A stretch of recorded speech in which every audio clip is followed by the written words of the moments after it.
yang berbahagia, acara berikutnya yakni sambutan-sambutan, di mana sambutan pertama akan disampaikan oleh Ketua Umum Koperasi Konsumen Setia Budi Wanita Malang, Jawa Timur. Kepada Ibu Dr. Sri Untari Bisowarno MAP, disilakan.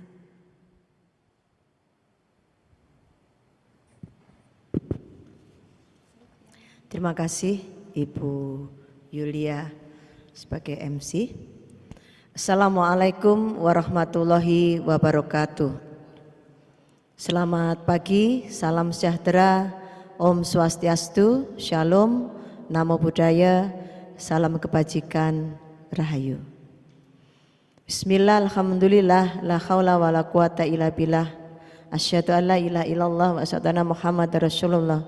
Allahumma sholli ala sayyidina Muhammad wa ala sayyidina Muhammad. Yang terhormat Bapak Deputi Bidang Perkoperasian Kementerian Koperasi dan UKM Republik Indonesia, Bapak Dr. Aas Ahmad Zabadi. Kemudian yang saya hormati Kepala Dinas Koperasi dan UKM Provinsi Jawa Timur yang diwakili oleh Kepala Bidang Kelembagaan Mas Cepi. Kemudian pimpinan Dikopinwil Jawa Timur hadir secara langsung Bapak Selamat Sutanto selaku Ketua Dikopinwil Jawa Timur. Kemudian Ketua Pusat Koperasi Wanita Jawa Timur hadir Ibu Sekretaris Ibu Niken Seswanto.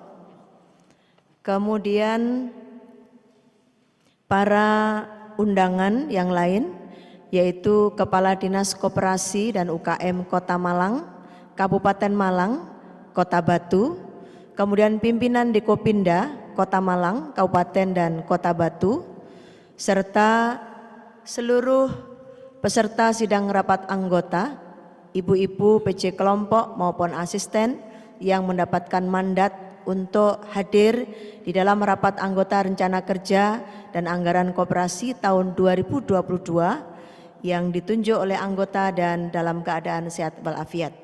Puji syukur alhamdulillah kehadirat Allah SWT memberikan kita nikmat sehat sehingga kita bisa melaksanakan tepat waktu sesuai dengan rencana kerja. Setiap bulan November kita memutuskan untuk melakukan perencanaan kerja kita ke depan untuk 1 tahun buku ke depan di bulan November. Alhamdulillah dalam kondisi tahun-tahun 2021 yang tidak mudah, SBW Malang mampu melalui dengan baik. Karena walaupun omsetnya turun, tetapi kesejahteraan anggota sebagai salah satu center of view koperasi menjadi bagian yang sangat penting yang senantiasa kami dahulukan dalam berbagai keputusan dan kebijakan koperasi. Saya informasikan kepada Bapak Deputi bahwa di masa Covid kami Setia Budi Malang Jawa Timur bisa memberikan bantuan kepada anggota-anggota kami dengan jumlah sesuai kebutuhan. Yang pertama waktu itu bisa 1.800.000 karena yang sakit tidak banyak dan alokasi anggarannya masih cukup, sampai kemudian yang terakhir ini sejumlah 750.000 ya Bu Sudi yang terakhir. Yang ini seluruhnya kami sampaikan kepada anggota-anggota kami yang terkena COVID secara kesehatan. Dan juga kami membantu COVID secara COVID bersifat usaha, yaitu dengan berbagai total ada 150 anggota yang terpapar COVID untuk yang kesehatan. Untuk yang usaha sekitar 100 orang juga yang kami diberi bantuan oleh pemerintah Provinsi Jawa Timur, Bansos, kemudian pemerintah Kota Batu dan pemerintah Kabupaten Malang, kemudian juga Kemensos RI yang bisa kami bantukan untuk anggota-anggota kami. Di samping dari SBW sendiri juga kami dibantu oleh pemerintah Republik Indonesia sampai dengan pemerintah daerah Malang Raya ini. Termasuk juga untuk vaksinasi dan antigen serta segala hal yang menyangkut tentang kesehatan, bagaimana kami menjalankan koperasi secara operasional, kami dibantu oleh pemerintah daerah setempat dan pemerintah Provinsi Jawa Timur. Nah, untuk itu alhamdulillah dengan situasi dan kondisi seperti ini, maka kami semua pengurus dan pengawas alhamdulillah walaupun sempat juga terpapar COVID, tapi kami sehat sampai hari ini. Izin memang saya buka masker saya agar kemudian yang pertama suara saya tidak terganggu, yang kedua juga Ibu biar bisa melihat wajah Ibu Untari dino iki kaya apa begitu. Ngaten Pak Deputi. Kemudian berikutnya tetap kami bersyukur alhamdulillah walaupun kondisi kami omset turun Pak Deputi. Kenapa turun? Karena kemampuan daya beli anggota kami dalam posisi yang semuanya terganggu. Yang tidak terganggu itu mungkin yang ASN dan yang bekerja di tempat-tempat di mana tidak ada perubahan formasi untuk tenaga kerja.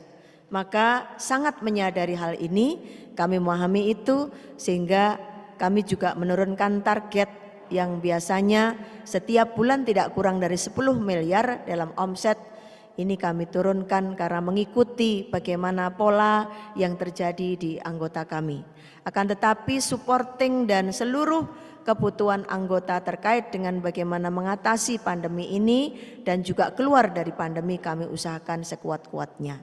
Di masa pandemi ini kami juga memunculkan digitalisasi oleh karena anggota-anggota kami terbatas sekali boleh hadir ke kantor supaya tidak jadi klaster baru, maka muncullah digitalisasi yang kami buat mulai SBW online shop, kemudian layanan virtual untuk simpan pinjam dan juga layanan pertemuan virtual menggunakan Zoom maupun Google Meet secara hibrid yang dilakukan oleh seluruh anggota kami di masing-masing kelompok. Sehingga kami tidak akan ketinggalan zaman karena kami sudah mengadaptasi dengan pola perubahan yang baru sehingga kemudian pada hari ini dan 3 kali ini kami rapat anggota dengan virtual. Yang pertama rapat anggota rencana kerja tahun 2021 pada tahun 2020, kemudian rapat anggota pertanggungjawaban tahun 2020 yang kemarin itu 2019. Kemudian juga sekarang rapat anggota virtual untuk rencana kerja tahun 2022. Alhamdulillah seluruh PC-PC kelompok saya sampaikan kepada Pak Deputi dan rekan-rekan Dinas Koperasi Dekopinwil dan undangan semuanya bahwa kami sangat bersyukur punya PC-PC kelompok yang luar biasa karena memang dididik dengan keteguhan hati dan prinsip untuk tetap menjaga bagaimana koperasi ini ada dan berdiri untuk kami semuanya. Dalam situasi pandemi semacam ini beberapa relaksasi memang kami lakukan, yang biasanya angsuran itu harus 1 kali 24 jam, maka kami berikan tenggat waktu sampai dengan tanggal 20. Sehingga alhamdulillah dengan tenggat waktu seperti ini maka NPL-nya kecil sekali Pak Deputi, gak sampai 1%, gak sampai 1%. Kok masih ada Bu Untari? Iya. Karena jujur harus kami sampaikan bahwa terkadang ada kelompok di mana tanggung rentengnya tereksploitasi sampai habis. Tapi kami menyiapkan skema-skema pada saat mengawali pandemi itu, skemanya adalah waspada, siaga, dan darurat. Alhamdulillah kita hanya mengalami pada skema yang bersifat waspada saja, belum sampai masuk siaga. Kami sudah pikirkan bagaimana caranya untuk mengatasi keadaan seandainya seluruh kita terkontraksi baik secara lahir dan batin maupun usaha dan keuangan, sehingga sampai dengan bulan November ini alhamdulillah kami insya Allah masih target SHU itu insya Allah masih tercapai nanti di tahun akhir bulan tahun 2021 ini untuk SHU tahun 2021 di rencana kerja ini. Nah untuk itu kami sekarang ini fokus bagaimana meningkatkan kesejahteraan anggota melalui layanan-layanan yang bisa kita berikan secara lebih komprehensif lagi. Karena atas dasar permintaan anggota bahwa di masa pandemi yang kemarin luar biasa mencari oksigen sulit, mencari ambulan sulit, mencari rumah sakit sulit, Kalau mencari makanan masih dibantu pemerintah, tetapi mencari hal-hal ini adalah kesulitan yang amat tinggi, maka kemudian anggota meminta kepada pengurus untuk bisa bagaimana SPW punya fasilitas kesehatan tingkat pertama. Maka ada banyak program baru Pak Deputi yang kami keluarkan pada tahun 2022 ini, antara lain adalah pendirian fasilitas kesehatan tingkat pertama yang kami gunakan rumah kami dulu di Trunojoyo, Jalan Trunojoyo, untuk kami tingkatkan sebagai fasilitas kesehatan tingkat pertama untuk layanan kepada anggota, yang di sana ada dokter umum, dokter gigi, kemudian kamar obat dan bidan, serta perawat, karena bukan kebanyakan Pak, ini semuanya perempuan tapi yang expired juga banyak. Kayak seperti saya ini udah expired ini Pak. Ya, dan semuanya ini rekan-rekan saya ini yang belum expired tinggal satu aja Pak, sebelah kiri saya itu. Sebelah kiri saya itu. Jadi kami semua ini menyadari sepenuhnya bahwa kami adalah perempuan, maka kami siapkan layanan-layanan untuk perempuan. Ini di FKTP kami.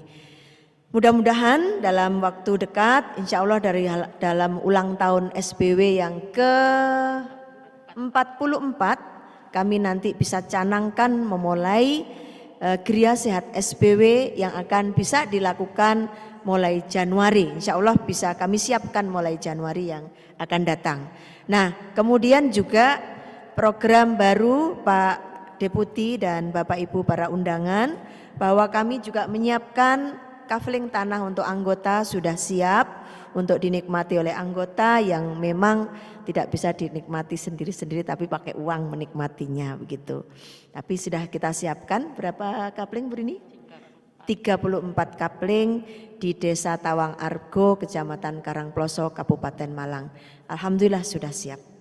Kemudian kita juga membuka layanan baru SPW MAT di Kabupaten Pasuruan. Karena SPW ini koperasi skala provinsi, maka kita bekerja sama dengan ada 6 kelompok anggota kita di Pasuruan di dekat Pasar Wonorejo situ, dan kemudian kita dirikan toko, dan alhamdulillah insya Allah nanti pada tanggal 3 kita akan mulai ya bukaan toko di sana Pak. Dan hari ini nanti yang akan berdoa adalah seorang Gus dari Pondok Pesantren Ya Rasul Poncokusumo. Di situ kita akan membuka layanan toko juga di pondok tersebut, dan satu lagi di pondok di Tasikmadu, di mana teman-teman pondok pesantren ini punya komunitas yang banyak, akan tetapi kemudian belum bisa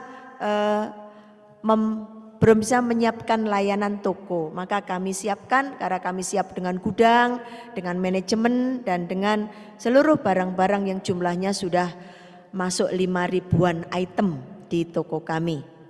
Sehingga kami dengan ini bisa memberikan layanan selain kepada anggota, juga kerjasama antar koperasi, yaitu kerjasama juga dengan lembaga-lembaga, di mana kalau kerjasama antar koperasi sudah kita bangun dengan banyak koperasi, diantaranya yang terus-menerus berelasi dengan kita adalah primer koperasi wanita yang ada di Malang Raya ini. Dan ada salah satu koperasi yang ngeplek kami, metodenya ngeplek itu apa ya bahasa Indonesianya, menduplikat persis kami, namanya Koperasi Gotong Royong Sejahtera yang ada di Kecamatan Ngantang.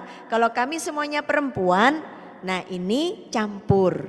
Jadi saya akhirnya punya lab Pak, bahwa sistem tanggung renteng itu tidak hanya katanya orang hanya untuk perempuan, tidak. Bisa untuk laki-laki dan perempuan, bapak dan ibu, karena sebenarnya sistem ini adalah sistem yang mampu menyiapkan tidak hanya salah satu jenis gender, tetapi juga seluruh gender yang ada. Dan alhamdulillah dari 0 anggota 20 pendirian, jumlah modal 1.750.000, sekarang sudah 600 orang lebih, dan asetnya sudah 1,6. Itu yang membimbing adalah SPW Malang dan LP4 Trisakti. Terima kasih pada LP4 Trisakti.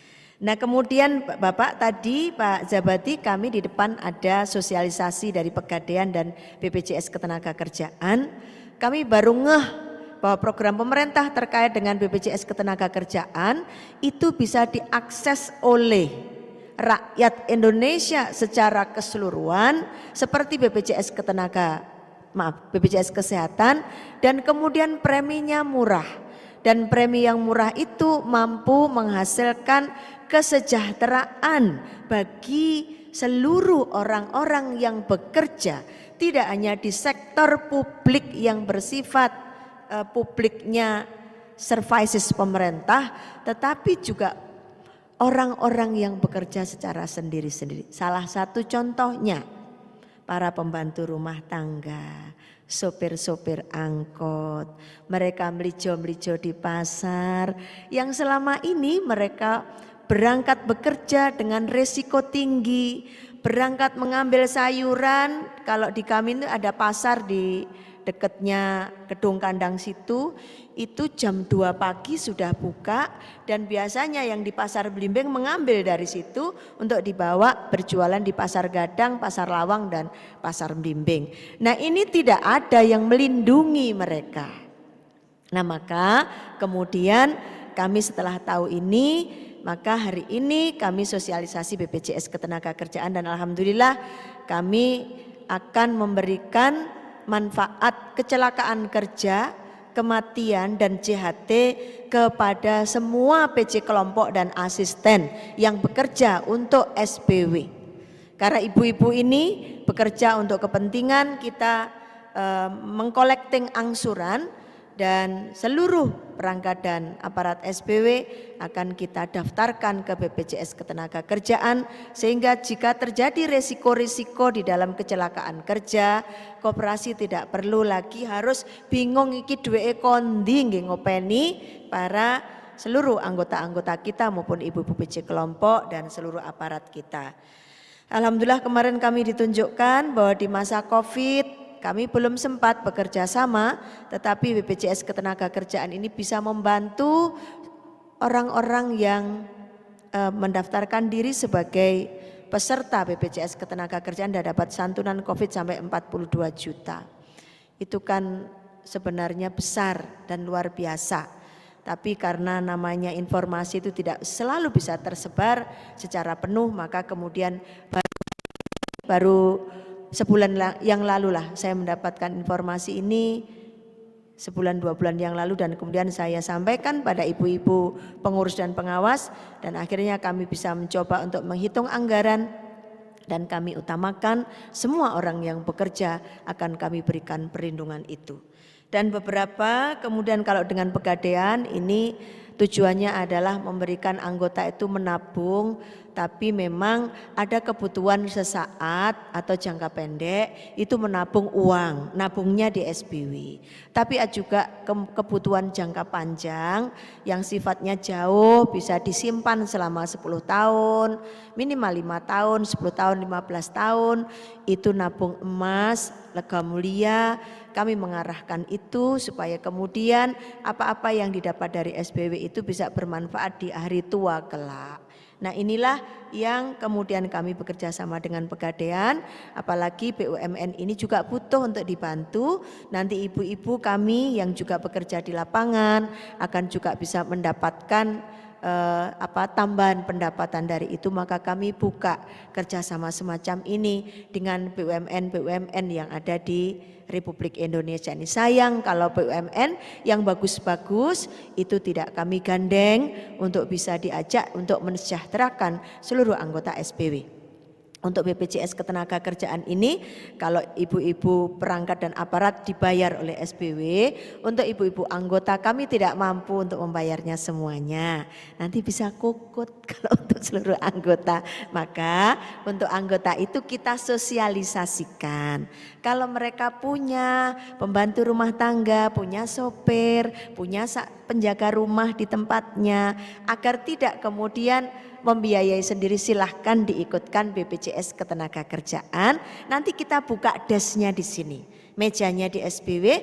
Apabila ibu-ibu anggota ingin mendaftarkan putra-putrinya atau rekannya atau siapa yang bekerja untuk penjenengan, kita buka des di SPW untuk bisa ibu-ibu datang ke SBW, cukup nanti agennya dari BPJS Ketenagakerjaan biar ada hari apa gitu di SBW, dalam sebulan mungkin selama 2-3 hari di SBW untuk bisa diakses oleh seluruh ibu-ibu apabila butuh offline.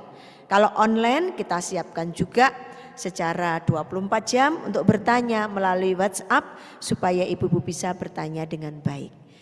Kemudian kami juga melihat kebutuhan-kebutuhan terkait dengan anggota kita butuh yang namanya besi, butuh semen, butuh macam-macam. Maka kami juga bekerja sama dengan anggota agar kita juga bisa nanti membuka toko bangunan. Jadi yang punya toko bangunan tidak hanya laki-laki Pak, perempuan pun juga bisa.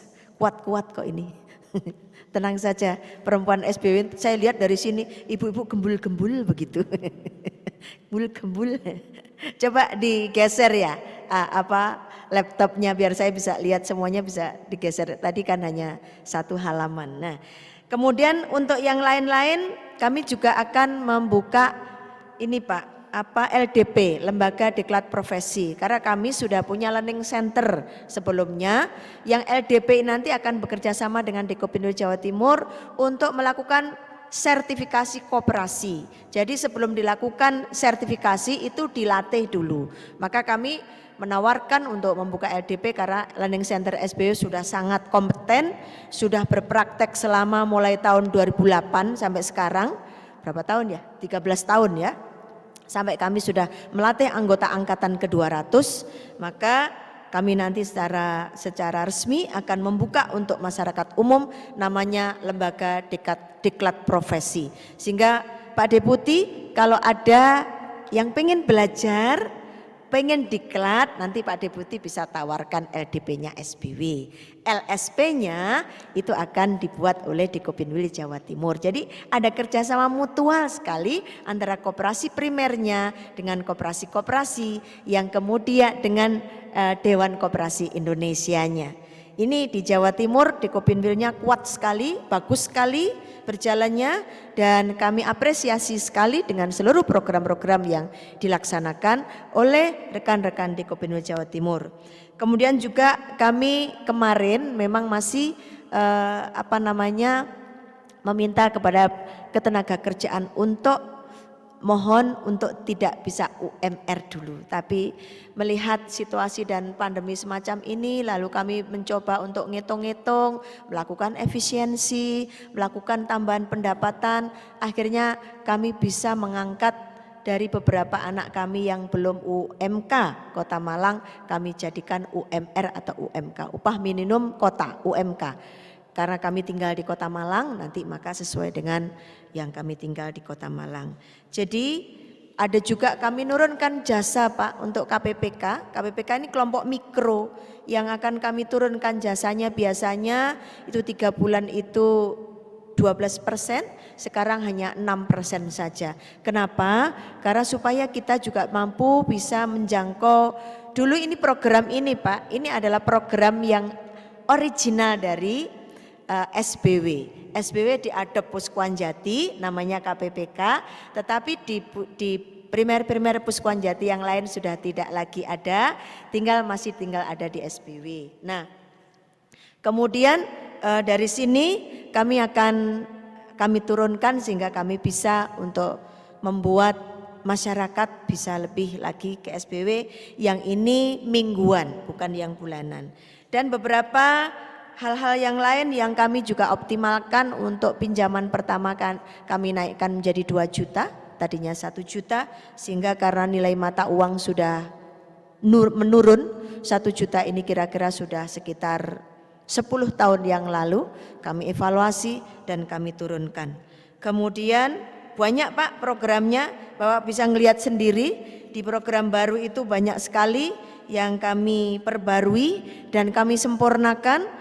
Namanya kelembagaan, lembaga itu semakin hari harus semakin baik dan kami beradaptasi semuanya dengan kepentingan-kepentingan kita untuk ke depan. Satu lagi, masuk digitalisasi ini kita rebranding untuk SBW Mobile menjadi Co-op Mobile, yang itu bisa kami sebarkan ke seluruh Indonesia di masyarakat gerakan koperasi dan diadopsi oleh Dikopin. Di situ akan bisa masuk digitalisasi semua proses yang dibutuhkan oleh anggota untuk layanan apa saja terkait dengan finansial teknologi ada di sana.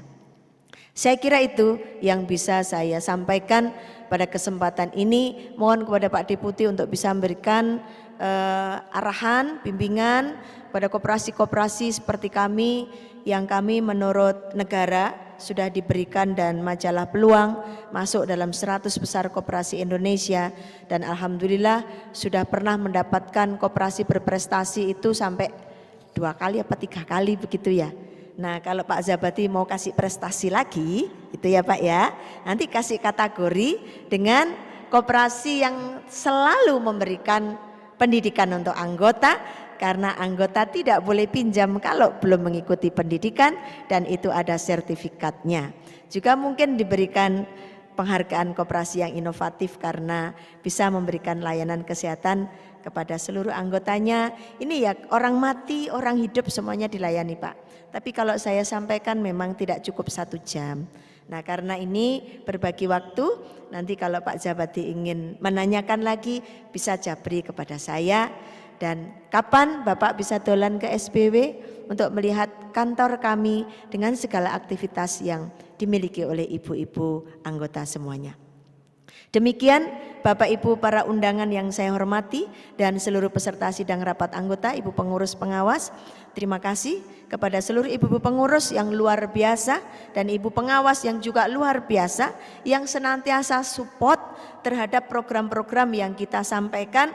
Sebelum kami menelorkan program begini, ibu pengawas selalu kami ajak berbicara sehingga ibu pengawas bisa ikut menyempurnakan apa saja yang kami programkan, dan di tiap bulan beliau mengkontrol bagaimana proses pekerjaan yang kita laksanakan melalui keputusan rapat anggota rencana kerja. Baiklah, ini yang bisa saya sampaikan atas nama pengurus dan pengawas. Kami ucapkan terima kasih atas kehadiran seluruh Bapak Ibu, para undangan dan para pimpinan yang sudah hadir untuk memenuhi undangan rapat anggota secara virtual SBW ini. Semakin hari kami ingin semakin berbenah. Kalau tampilan rapat anggota virtual kali ini lebih baik daripada yang lalu, karena juga kami juga ingin berbenah. Terima kasih atas perhatiannya. Wallahul muwaffiq ila aqwamit thoriq. Ihdinas syiratal mustaqim. Wassalamualaikum warahmatullahi wabarakatuh. Om Santi Santi, Shalom, Om Swastiastu, Namo Buddhaya, Rahayu, salam kebajikan. Matur nuwun.